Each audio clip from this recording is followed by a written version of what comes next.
Shalom, Église du Dieu vivant. On acclame le Seigneur Jésus-Christ. Saluez-vous les uns les autres.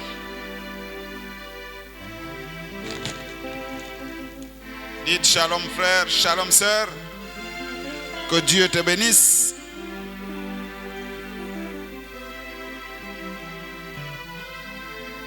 Une acclamation pour notre Seigneur Jésus-Christ.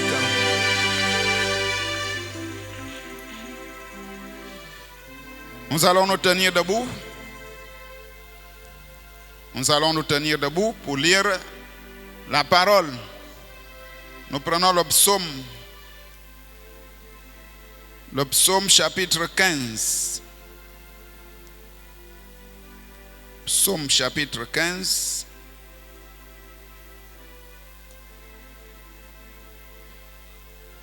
On se lève, on est debout. Tout le monde est debout. Faites un effort pour lire à haute voix. Est-ce que c'est affiché là-bas?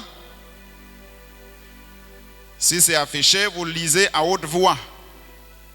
Je lis le premier verset, vous lisez le deuxième, ainsi de suite. On y va. Psaume de David. Ô Éternel, qui séjournera dans ta tente? Qui demeurera sur ta montagne sainte?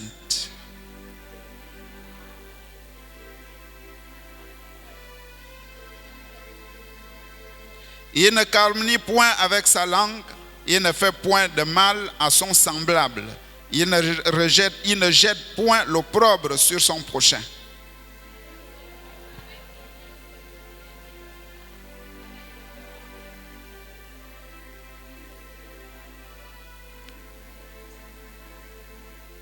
Il n'exige point d'intérêt, nous tous, il n'exige point d'intérêt de son argent. Il n'accepte point de don contre l'innocent. Celui qui se conduit ainsi ne chancelle jamais. On acclame le Seigneur Jésus. Dans un esprit d'adoration, nous allons chanter. Hosanna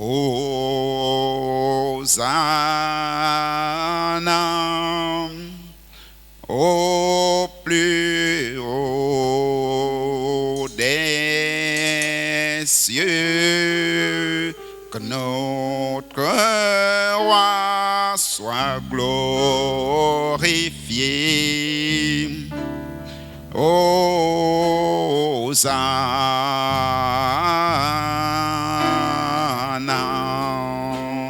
Chantons, chantons. Hosanna au plus haut des cieux, que notre roi soit glorifié. Hosanna.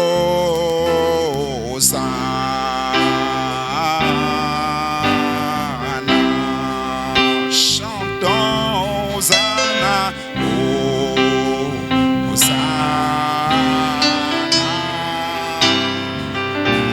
Au plus haut des cieux, que notre roi soit glorifié.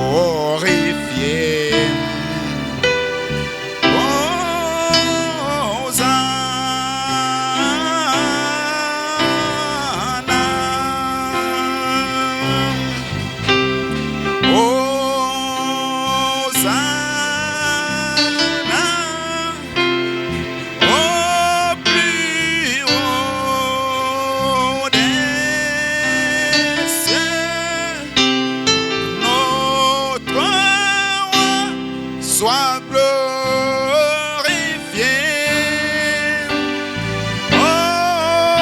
Hosanna. Je vais entendre tout le monde. Hosanna au plus haut des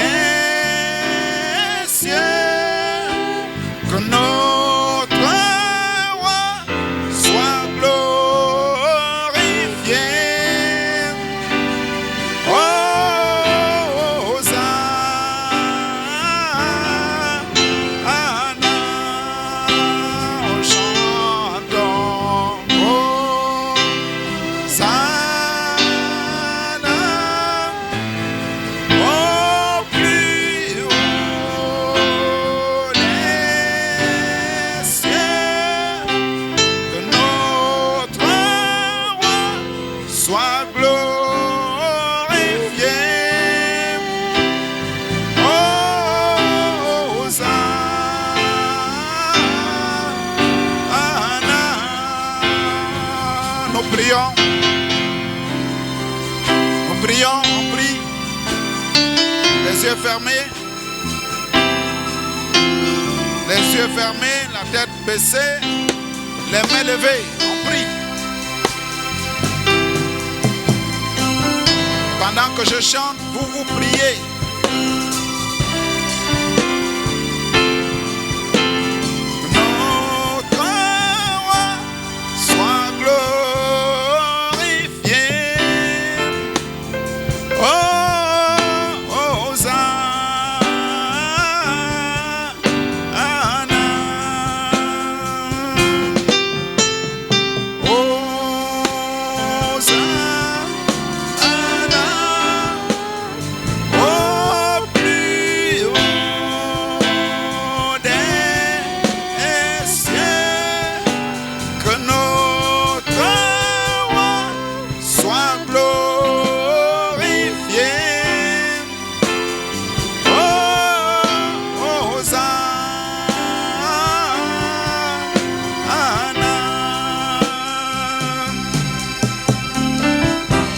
Je vais entendre la prière. À haute voix, les mains levées.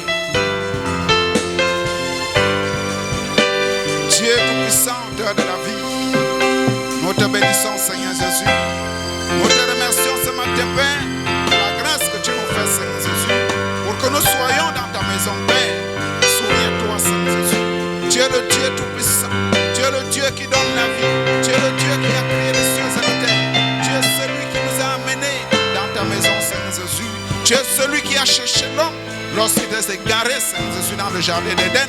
Tu as étendu ta main, Seigneur Jésus, et tu l'as pris, Dieu Tout-Puissant, dans la boue du péché, Seigneur Jésus. Tu l'as amené dans ta présence, Seigneur Jésus, pour que l'homme puisse marcher selon tes lois, Seigneur Jésus. Ce matin, nous te bénissons, Seigneur Jésus. Nous te glorifions, Père éternel. Nous t'élevons, Seigneur Jésus, parce que tu es notre Père, parce que tu es notre vie, parce que tu es la parole, parce que tu es le rocher, parce que tu es l'alpha, parce que tu es l'oméga, Seigneur Jésus. Souviens-toi, ô Dieu Tout-Puissant, que nous sommes des mortels, nous sommes faibles devant toi, Seigneur Jésus. Nous n'arrivons pas parfois à marcher selon la parole, mais nous avons besoin, ô Dieu Tout-Puissant, que tu nous guides, que tu nous enseignes, que tu sois avec nous, Seigneur Jésus. Que la parole que nous écoutons, Seigneur, puisse nous amener plus proche de toi, Seigneur Jésus. Oh Dieu, nous puissions nous éloigner des choses du monde pour que nous soyons à la stature d'un homme parfait. Oh Dieu Tout-Puissant, ce matin, Seigneur Jésus, pardonne les iniquités de tes enfants, pardonne les manquements, Seigneur, pardonne les fautes, oh Dieu Tout-Puissant. Amène-nous, Seigneur Jésus, oh Dieu, au pied du rocher, Seigneur Jésus. Amène-nous aux eaux de la vie. Amène-nous, Seigneur Jésus, dans la parole, pour que nous soyons flexibles, Seigneur Jésus, oh Dieu, que nous puissions écouter la parole et marcher selon ta loi, Seigneur Jésus. Oh Dieu, bénis tes enfants ce matin. Soutiens chacun, Seigneur Jésus. Prends en compte chaque prière qui est envoyée, Seigneur Jésus, au trône de miséricorde, Seigneur Jésus. Exauce ces prières. Soutiens tes enfants. Sois avec chacun. Oh Dieu Tout-Puissant, qu'ils soient transformés, Seigneur Jésus. Qu'ils soient à l'image de la parole. Oh Éternel des armées, nous les remettons en tes mains, Seigneur Jésus, parce qu'ils sont à toi, oh Dieu Tout-Puissant.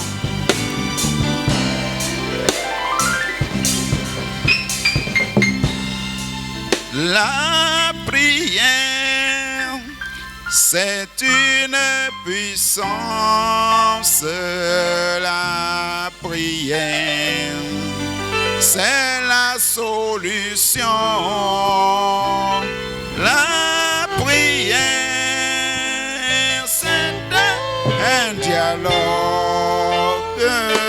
d'un chrétien avec son Dieu. La prière, c'est une puissance. La prière, c'est la solution. La prière, c'est un dialogue d'un chrétien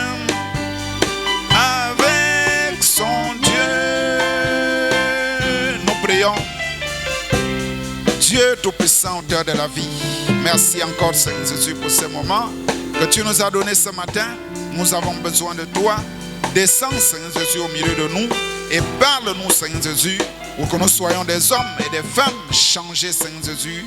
Oh Dieu, que nous marchions Père dans ta face Seigneur Jésus devant toi comme Élie a marché, comme Moïse a marché, comme ceux qui sont venus avant nous Seigneur Jésus. Oh Dieu Tout-Puissant, nous voulons nous abandonner entre tes mains pour que toi seul tu viennes Seigneur Jésus dans nos cœurs pour nous amener par éternel mon Dieu à faire ta volonté Seigneur. Nous nous abandonnons entre tes mains au nom du Seigneur Jésus-Christ. Amen. On acclame. Vous pouvez vous asseoir un moment. Il y a une requête ici, 2 requêtes. Shalom, épouse du Dieu vivant. J'aimerais chanter pour la gloire de mon Dieu. C'est la sœur Couronne qui veut chanter pour la gloire du Dieu vivant. Nous acclamons.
Jusqu'au bout, vivre dans les bons et mauvais jours. À toi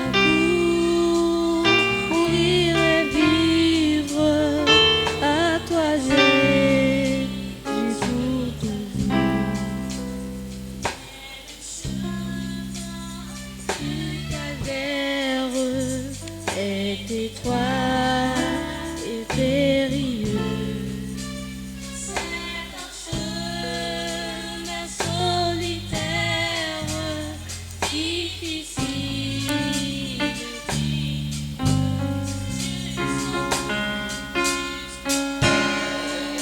Je veux te suivre dans les bons, les mauvais jours.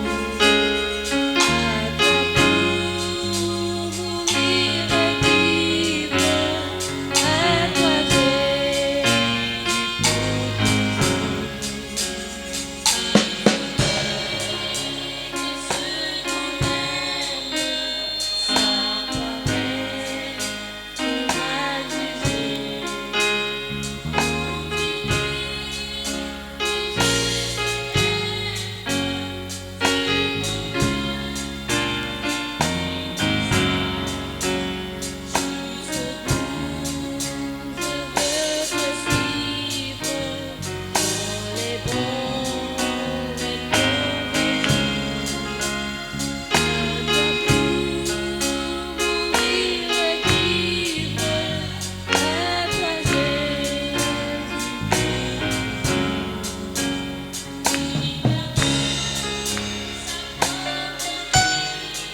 On acclame le Seigneur Jésus. Et si nous avons une requête, bon, vous allez chanter la sœur Esther, Divine Grâce et Anne Séraphine la semaine prochaine, parce qu'on n'a pas assez de temps. Donc on remet ça pour le dimanche. On acclame le Seigneur Jésus, on se lève. Nous allons chanter.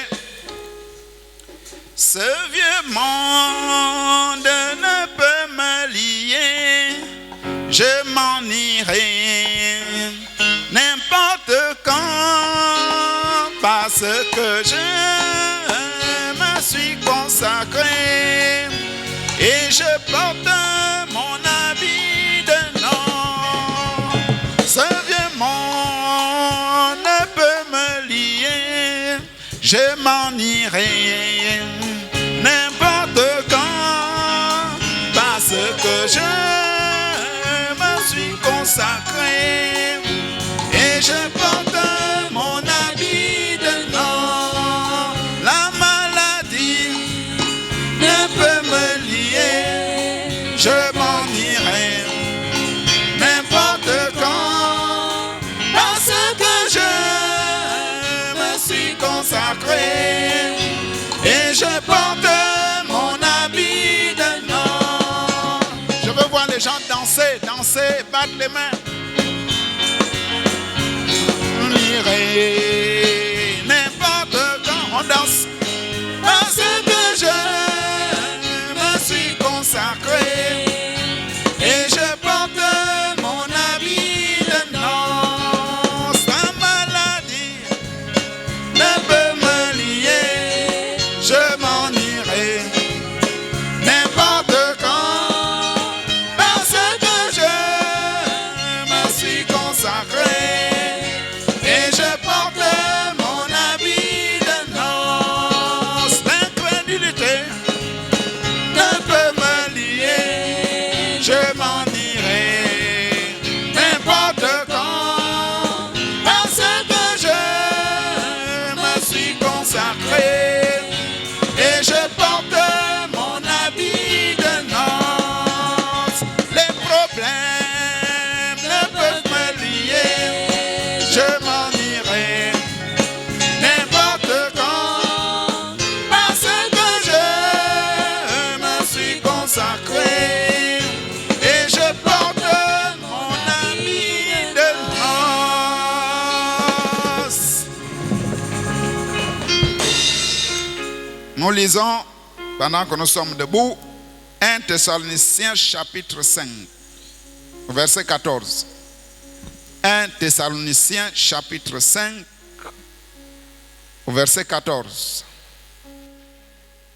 Nous lisons tous, on y va. Nous vous prions aussi, frères, avertissez ceux qui vivent dans le désordre, consolez ceux qui sont abattus, supportez les faibles, usez de patience envers tous. Nous prions. Dieu notre Père Céleste, merci Seigneur Jésus pour cette parole que nous venons de lire. Nous avons besoin de toi Seigneur Jésus pour que tu nous conduises dans tout ce que nous aurons à dire. Nous remettons Seigneur Jésus nos corps, nos âmes, nos esprits entre tes mains du début à la fin au nom du Seigneur Jésus-Christ. Amen.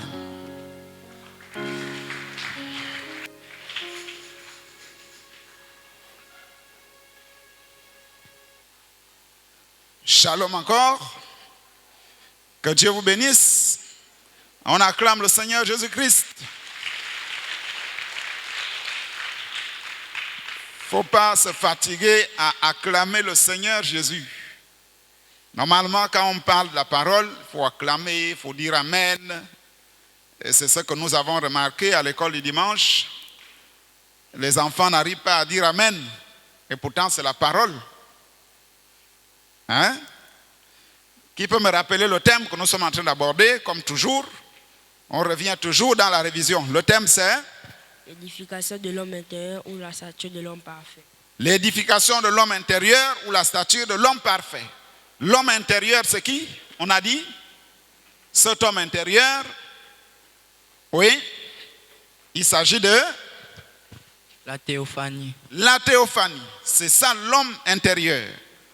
Et on a dit l'édification ou bien la construction de l'homme intérieur ou bien la stature d'un homme parfait. Et l'homme parfait, c'est qui?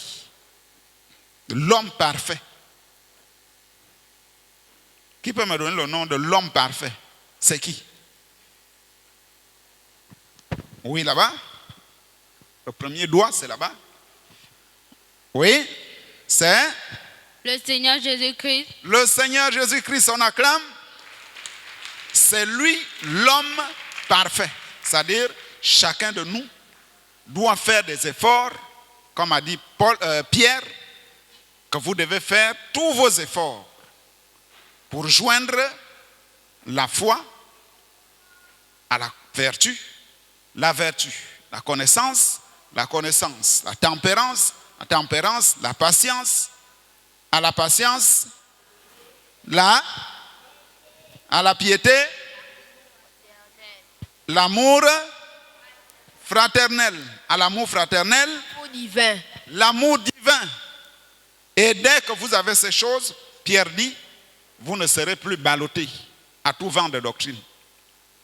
Quand ces choses sont en toi, tu arrives comme Christ. C'est pourquoi la Bible dit, étant monté, Dieu a fait des dons aux hommes. Pourquoi? Pour le perfectionnement des saints. C'est-à-dire que pour que les saints arrivent à être parfaits, pour que les saints soient comme Jésus. Jésus a dit, soyez saints comme votre Père céleste est saint. Donc le chrétien, le croyant, doit être saint. Quand on te regarde, on voit Jésus en toi, par ta vie, ta manière de parler, ta foi. Tout ça, on voit Jésus.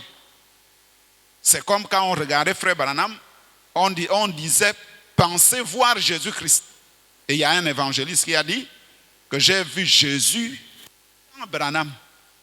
Pourquoi? Parce que Branham reflétait Jésus, sa vie, sa foi.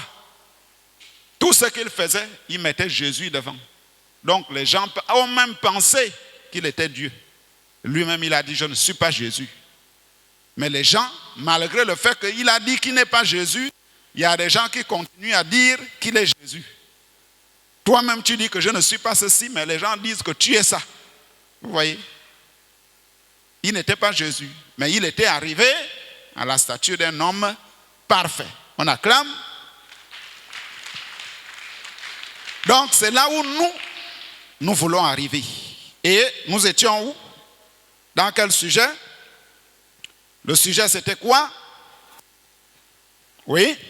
La patience. La patience. C'est quoi la patience? La patience, c'est quoi? Oui? C'est quoi la patience? Savoir attendre. Savoir attendre. Qui va ajouter? Je sais attendre. Oui, c'est quoi? Jésus. C'est Jésus. La patience, c'est quoi? C'est quoi la patience?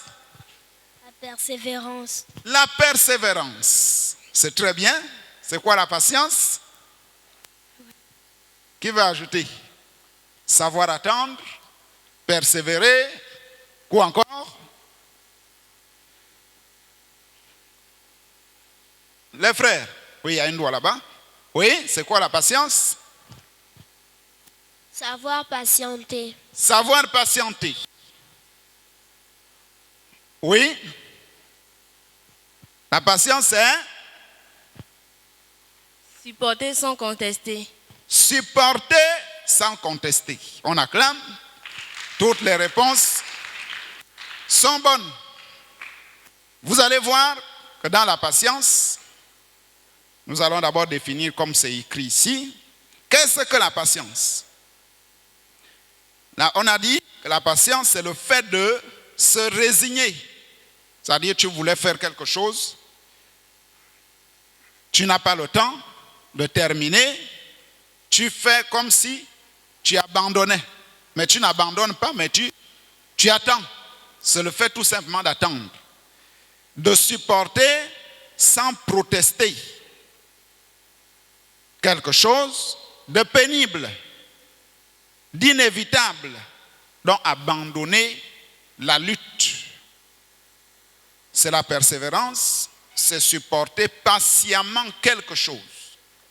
Et nous avons vu dans Hébreux chapitre 2, c'est pourquoi nous devons d'autant plus nous attacher aux choses que nous avons entendues, de peur que nous ne soyons emportés loin d'elles.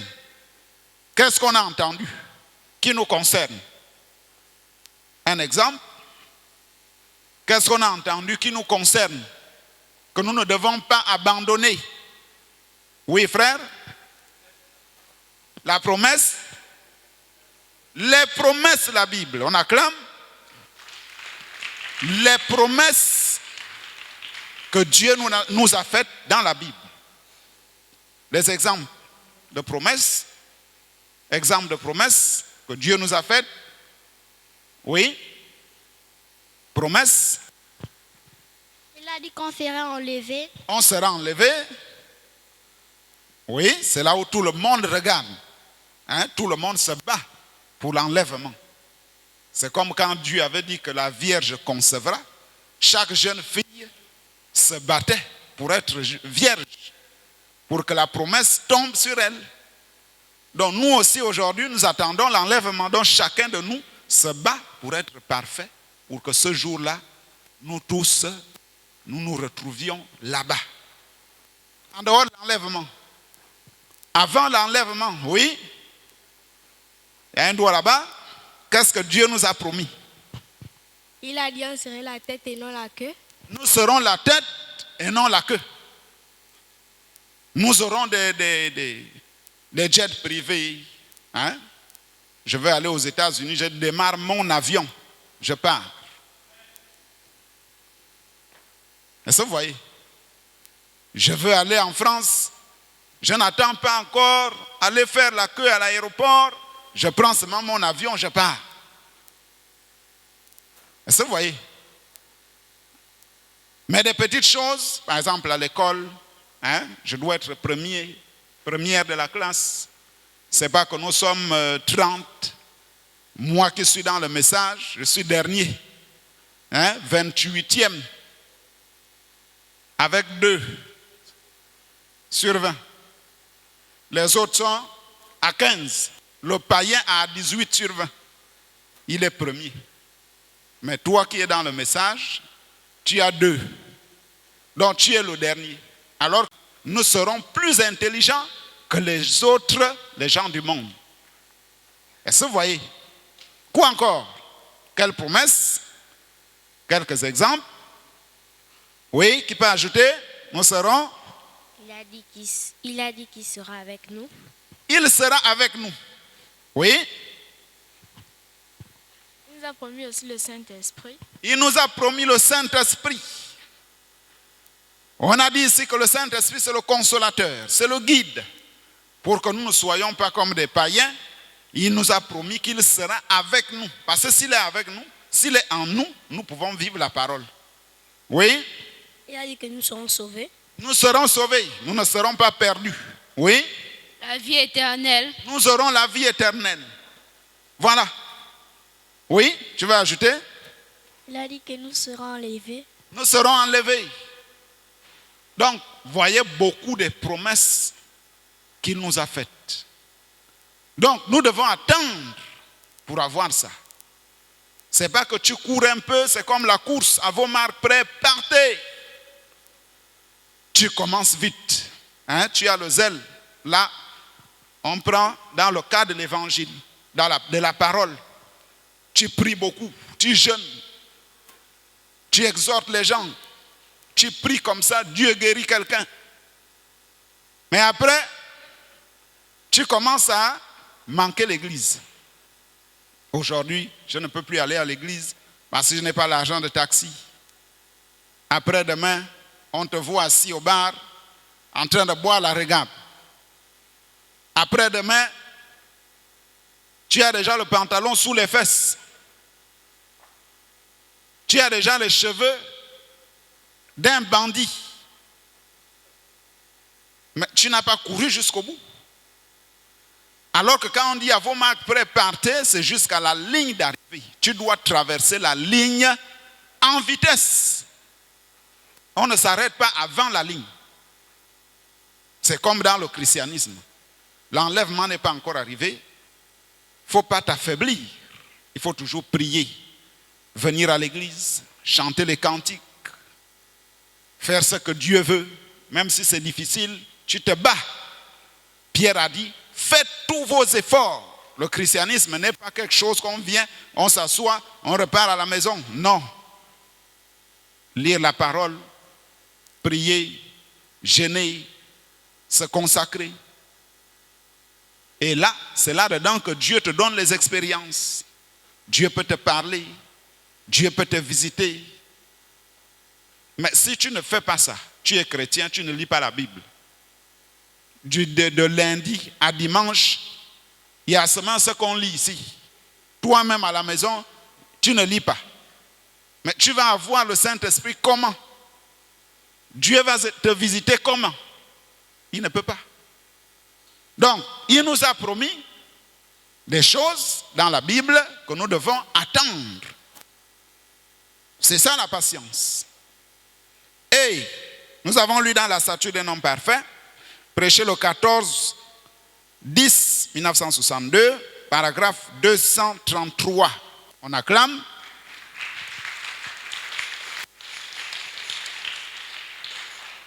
Le prophète dit de la patience. Avec quoi? Quelle sorte de patience?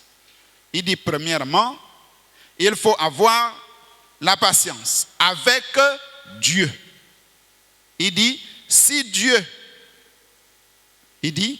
vous avez une foi véritable et authentique, vous aurez une patience authentique. Parce que la foi produit la patience.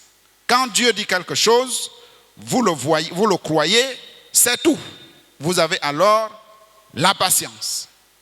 Dieu a dit, il y aura un enlèvement, tu crois et tu restes là. Et nous avons même vu qu'Abraham, quand il a cru, toutes les autres choses qui n'étaient pas de Dieu, il ne les considérait pas. Il dit, la Bible dit qu'il voyait ces choses comme n'existant pas. Et nous sommes allés dire que, en tant que chrétiens, le vin n'existe pas pour nous. Les danses du monde n'existent pas pour nous. Donc, tout ce que la parole condamne, pour nous, quand nous marchons, nous faisons comme si cela n'existe pas. Comme si nous sommes au millénium, nous sommes au ciel. C'est pourquoi Jésus a dit, je vous laisse dans le monde, mais vous n'êtes pas du monde. Vous êtes ici, mais vous ne faites pas les choses d'ici. Vous faites seulement les choses de Dieu. Nous sommes allés dans la statue d'un homme parfait, toujours dans la même brochure, paragraphe 296. Il dit, maintenant, si vous avez cette sorte de patience, c'est-à-dire la patience de Dieu, si vous avez cette sorte de patience, après que Dieu vous a donné une promesse et que vous l'avez vue dans la Bible, vous dites, c'est moi. Alors, attendez. Alors, si vous avez cette sorte de patience, joignez-la à votre foi. Voyez à quelle hauteur vous arrivez maintenant. Vous arrivez ici, dans le prophète, à un tableau. Dans le tableau là, il montre que vous avez grimpé. Vous êtes parti de la foi, la vertu, la connaissance, la tempérance. Il dit, vous avez grimpé. Vous êtes déjà à la patience. Il dit, si vous avez cette sorte de patience, il dit, vous la joignez à la foi. C'est pourquoi on a dit que la foi est le fondement du christianisme. C'est la base, c'est le soubassement de cette maison intérieure qu'on appelle la théophanie. Il dit, si vous avez cette sorte de foi, joignez la patience.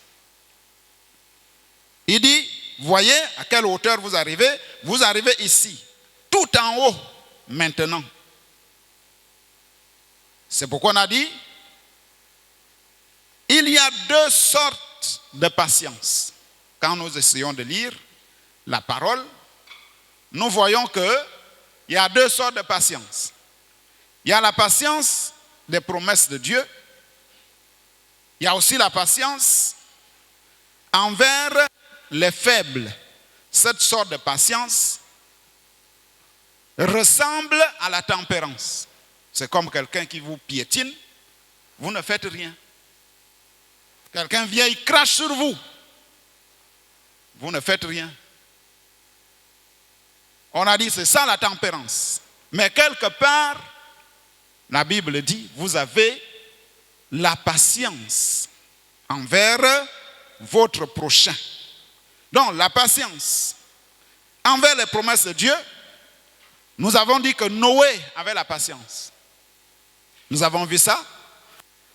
Il a prêché pendant 120 ans. Dieu a dit, il y aura la pluie, il y aura l'inondation, il y aura ce qu'on appelle le déluge.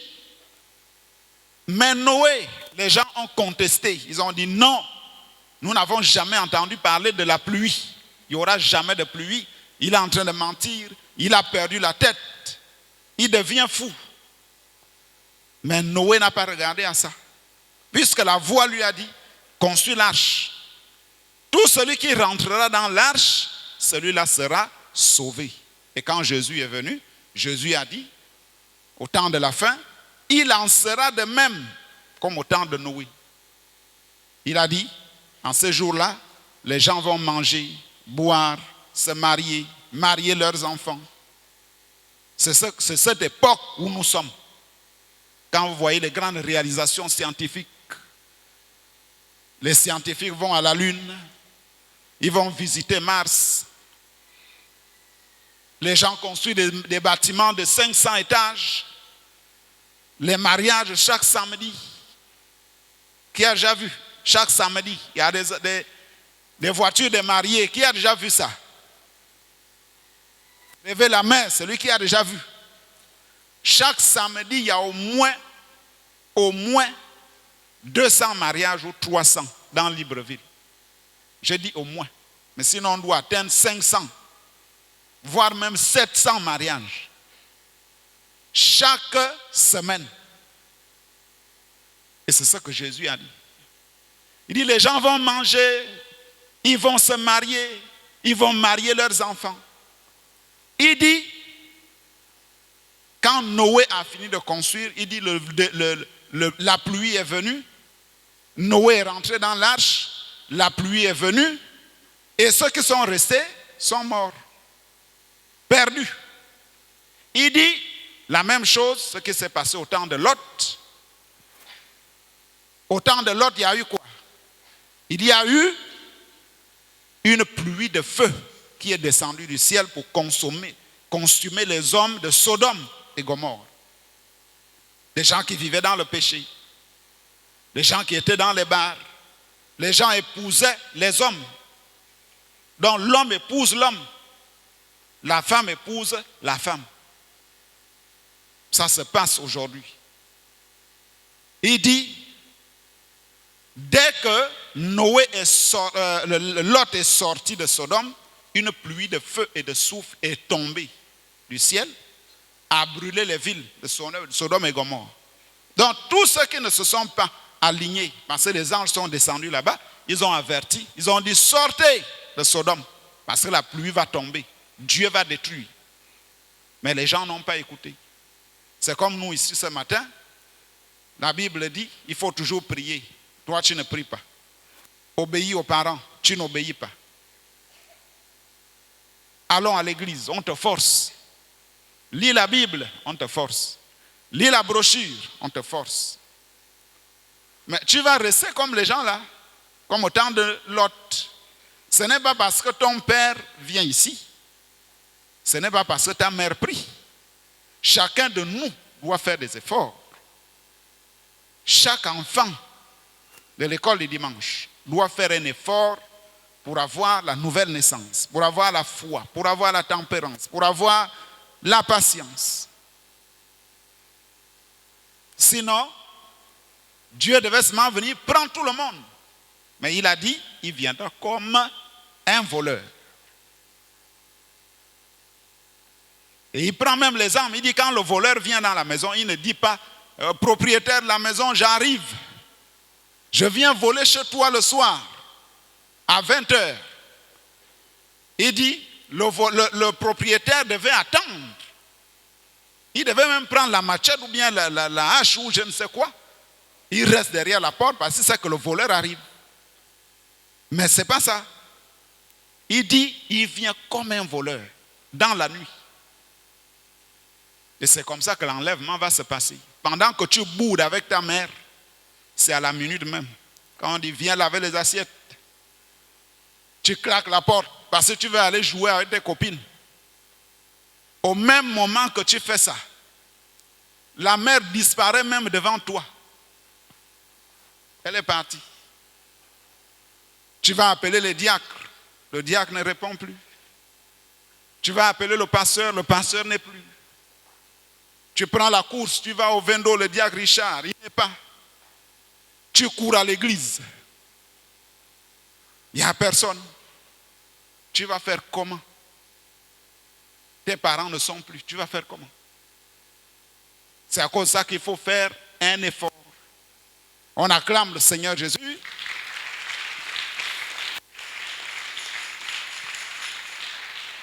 Donc, on a dit la patience. Noé avait la patience. Abraham avait la patience. On a dit 25 ans sans enfant. Il n'a pas rejeté Dieu. Il n'a pas dit Dieu ne m'a pas donné les enfants. Je m'en fous déjà de Dieu. Non, il est resté ferme. Parce qu'il savait que Dieu existait. Dieu lui a parlé. Il savait que ça devait arriver. On a dit que Moïse avait la patience. Moïse attendait. Quand il a voulu essayer de lui-même, il a tué quelqu'un. Il a fui au désert. Et quand il arrive là-bas, Dieu le croise.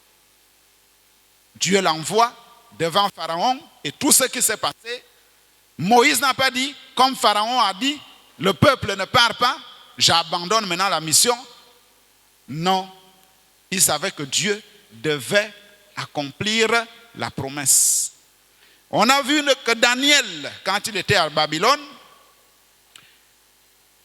il savait que le peuple devait durer là-bas pendant 70 ans parce qu'il surveillait la prophétie de Jérémie, le prophète. Et Daniel avait la patience. C'est ce que le prophète dit. Il priait, même si on lui disait ne prie plus, il continuait à prier. Ne crois plus à ce Dieu-là. Il continuait à croire. Et on dit même qu'il avait un esprit supérieur. Il priait. Parce qu'il attendait la promesse qu'un jour, le peuple devait quitter l'esclavage, devait quitter Babylone pour retourner à Jérusalem, pour adorer à nouveau. Il avait la patience. La patience de Dieu aujourd'hui, l'épouse. Nous sommes dans la brochure Un guide. Prêché le 14-10-1962. Paragraphe 50. On acclame.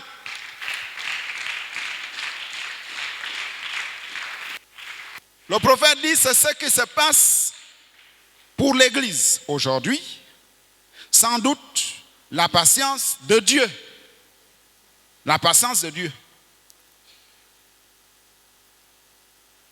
C'est sans doute la patience de Dieu aujourd'hui, comme à l'époque de Noé. L'Église, il dit, l'Église serait déjà partie, si elle s'était tout simplement redressée et mise en ordre. Si l'Église était en ordre, selon la parole, le prophète dit, l'Église devait déjà partir. Vous connaissez l'histoire de l'Exode. Parce que le prophète dit que entre l'Égypte et la terre promise, ça devait faire 3 jours de marche. 3 jours seulement ils arrivaient. Mais comment ils ont fait 40 ans dans le désert? Pourquoi? Parce qu'il y avait des rebelles. Il y avait des gens qui ne croyaient pas. Il y avait des gens qui causaient des problèmes à Moïse. Il y avait des gens qui discutaient même. Moïse, tu n'es pas le seul que Dieu parle. C'est comme quelqu'un qui pouvait dire ce matin, le pasteur n'est pas le seul. Moi aussi, il faut que je prêche. Et vous voyez, si nous sommes là, un frère se lève ici, il monte là, il arrache le micro au pasteur. Il dit que tu n'es pas le seul prédicateur, moi aussi je peux prêcher. Vous voyez? C'est ce que Corée et Dathan faisaient. Or, Dieu ne traite pas avec les gens comme ça. Dieu choisit un homme par qui il passe. C'est à cause de tout ça, Dieu les a fait tourner sur place. C'est comme d'ici, je ne sais pas d'ici, un coq, 27 km ou 30 km, mais les gens font 40 ans. D'ici Ntoum, 40 ans. On les envoie là-bas dans un ravin, on les amène sur la montagne. Ils font 5 ans. Après, on dit maintenant c'est le ravin. Ils descendent, ils font même 10 ans. Vous voyez? Tout simplement parce que Dieu voulait enlever les rebelles, les gens qui boudaient avec Moïse. C'est la même chose avec l'Église. Il y a des gens, on dit, il faut prier. Ils ne prient pas. Même quand le prédicateur dit, fermez les yeux, nous allons prier, vous allez voir quelqu'un est là. Fermez les yeux, il est là. C'est un rebelle. Quand on doit prier, quand on chante, c'est là où lui prie. Quand on dit, on prie, c'est là où lui, il lit la Bible. Vous voyez? Ce sont des rebelles. C'est ce qui fait que le prophète dit, l'enlèvement tarde. Sinon, l'enlèvement allait déjà avoir lieu. Vous allez voir une sœur ici, mais elle va au quartier, elle met les pantalons. Quand elle sort de la maison, elle met le pantalon dans le sac. Dès qu'elle arrive en chemin, elle met. Elle met le rouge à lèvres. Elle va. Quand elle va arriver proche de la maison, elle enlève le pantalon et les boucles d'oreilles et le maquillage. Elle remet la jupe. Elle vient à la maison. Là, papa et maman disent, la sœur est venue. Or, en dehors de la maison, ce n'est pas une sœur. J'ai eu cet exemple à Franceville. J'ai invité quelqu'un, une sœur à l'église. Après un temps, j'ai présenté aux autres frères que voilà, il y a une sœur, elle est avec vous en baya, comme ça. Le frère me dit, non, mais frère, est-ce que c'est une sœur? Je dis oui. Pourquoi? Parce que quand elle est à l'église, elle est comme une sœur. Mais quand on la voit là-bas, ce n'est pas une sœur. Elle a tout le maquillage et tout ce qu'on peut faire là, dans le monde. Vous voyez? Et c'est ce qui retarde l'enlèvement. Pourquoi? Parce que tout le monde ne fait pas ce que la Bible dit, ce que le message dit. Il y a des gens ici, rebelles à leurs parents. La Bible a dit, dans les derniers jours, les enfants seront rebelles. Le parent dit ceci, l'enfant dit, quand le parent dit A, l'enfant dit B. Ce sont des rebelles. C'est ce qui retarde l'enlèvement. Et nous continuons dans la même citation. Il dit, l'Église serait déjà partie si elle était tout simplement redressée et mise en ordre. Mais il est obligé de nous entraîner ici et là, ici et là. Vous voyez? En 2000, les gens pensaient que l'enlèvement devait arriver. Quand on a parlé des élections aux États-Unis, Hillary Clinton devait être présidente. Les gens ont mis la vie en ordre. Les gens ont couru à l'église. Hillary risque d'être présidente. Si elle est présidente, le monde va finir. Les gens ont couru à l'église. Dès que la prophétie a raté, les gens sont ressortis de l'église. Vous voyez? Quand on a dit un pape américain arrive, oh, l'enlèvement risque d'avoir lieu. Le conseil œcuménique, les gens sont revenus à l'église. Mais dès que le pape est venu là, après un temps, les mêmes personnes ont encore reculé. Ils sont repartis dans le monde. Donc, ça veut dire que les gens surveillent les prophéties. Donc, dès qu'il y a une prophétie qui va s'accomplir, les gens courent à l'église. Est-ce que c'est la prophétie là qui sauve? Non. On dit que Noé était dans l'arche, il attendait. La pluie est venue, il était déjà dans l'abri. On acclame Seigneur Jésus. On a dit que les enfants de l'école du dimanche doivent avoir la patience. Pourquoi? Pour terminer les études, papa et maman t'ont mis à l'école, il faut attendre de finir ta scolarité. N'abandonne pas l'école. Si tu abandonnes l'école, tu vas devenir pousseur de brouette.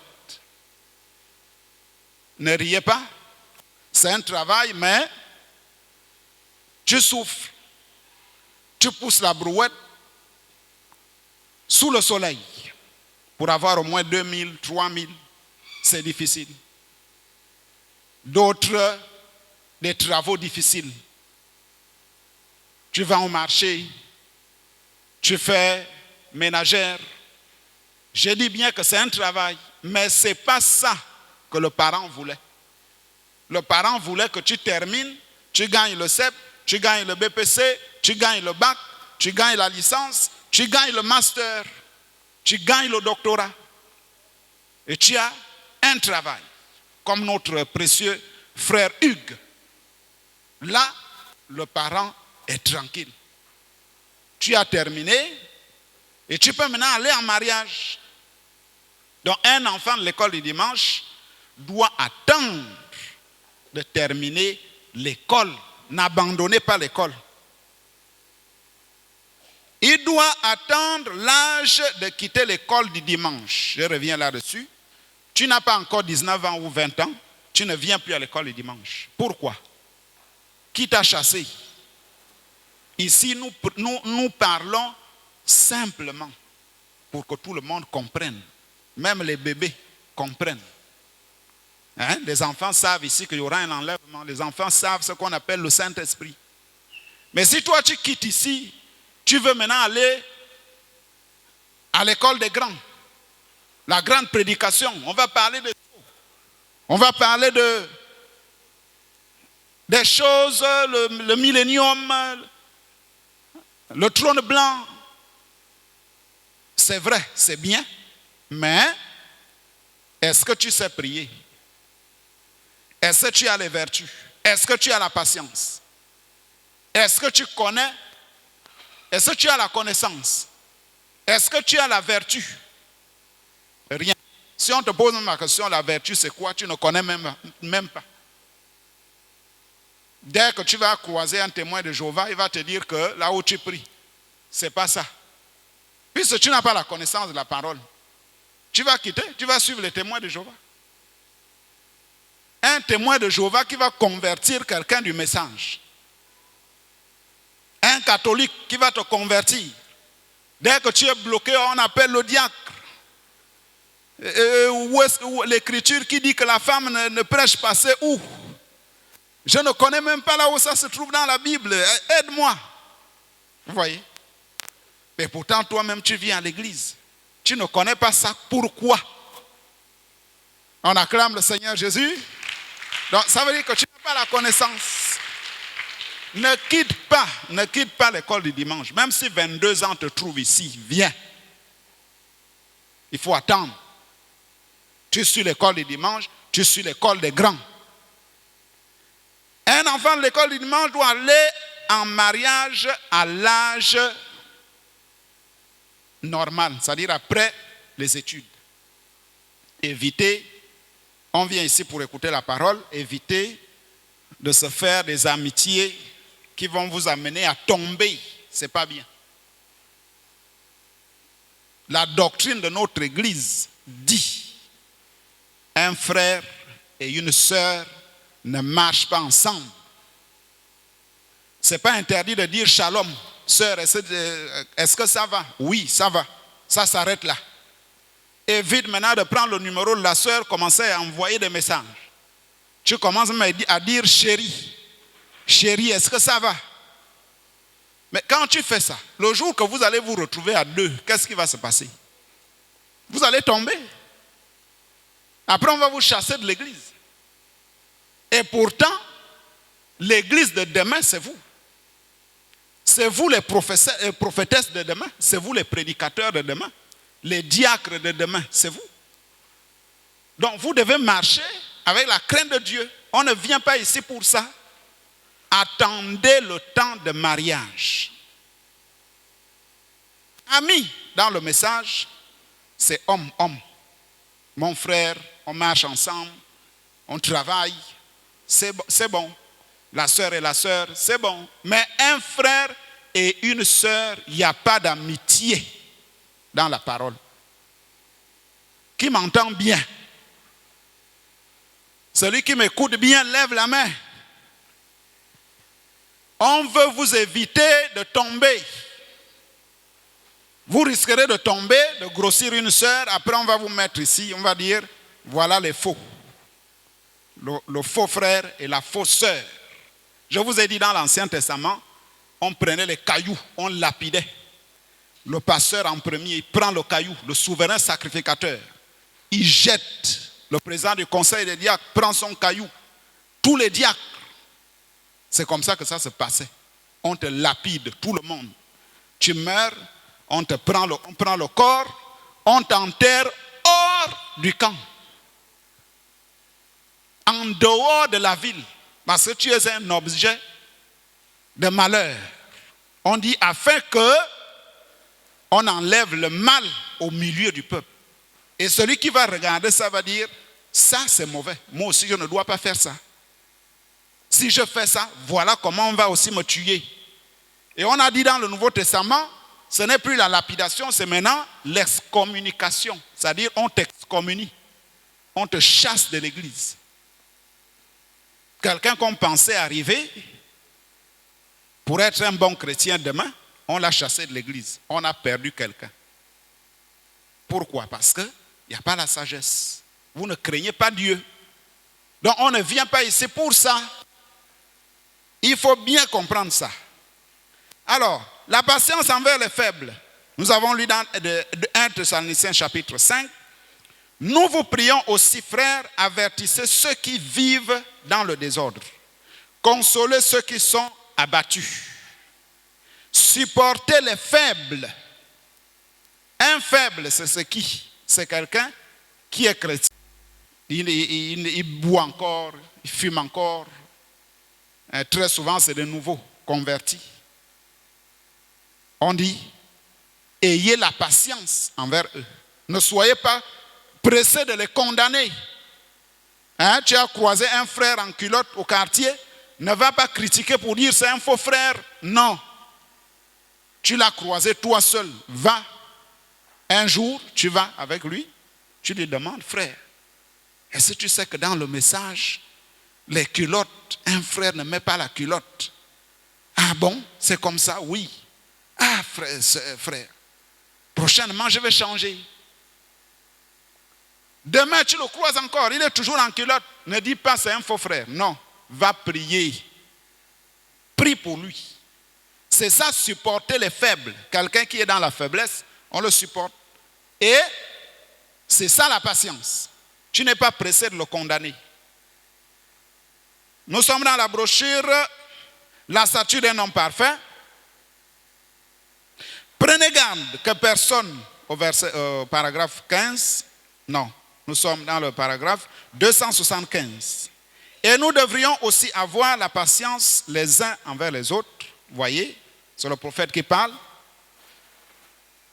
La patience les uns envers les autres. Parfois, nous devenons tellement impatients les uns envers les autres. Nous pensons que nous devons être comme Moïse. Donc, chacun doit avoir la patience envers son frère, envers sa sœur. Nous n'avons pas terminé. Nous allons terminer le dimanche prochain et commencer une autre leçon. Donc, la leçon de ce matin, c'est supporter les faibles. On acclame le Seigneur Jésus.